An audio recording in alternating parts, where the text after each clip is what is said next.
Hi there, this is Angela for Maths with Angela. So we're going to do this division with decimals using the bus stop method. So here we've got a number, a 4-digit number divided by a decimal number. So we want to be dividing by a whole number, not by a decimal. So to turn this into a whole number, we can multiply it by 10, and that will turn it into 5, yeah? So if I multiply this by 10, I must multiply the other side by 10. So this number, the first number, becomes 16720.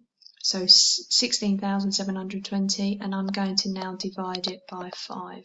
And I will get the same answer. So let me explain why this happens. So let's do a simple explanation of this. If I had 10 and I divided it by 1, yeah, my answer would be 10. So if I take each of these numbers, 10 and 1, and I multiply them by 10, I get 100 divided by 10. Yeah? So I've increased both of these by multiplying by 10.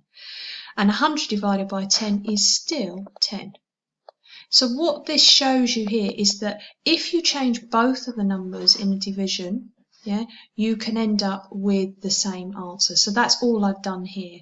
I've taken the first number multiplied by 10 and taken the second number multiplied by 10, and I know that this will not alter the answer. So let's do a bus stop. So 5 goes outside, 16720 inside. I leave lots of space so I can put the carries in, because I'm just going to do short across the top division.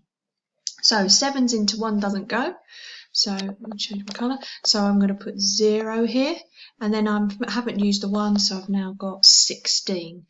So 5's into 16, well that's 3. 3 5's are 15, carry 1. 5's into 17, again is 3, but this time carry 2. And then 5's into 22 is 4, carry 2. And then finally 5's into 20 is exactly 4 with no remainder. Hopefully that helps. Have a go yourself with trying this method. Bye.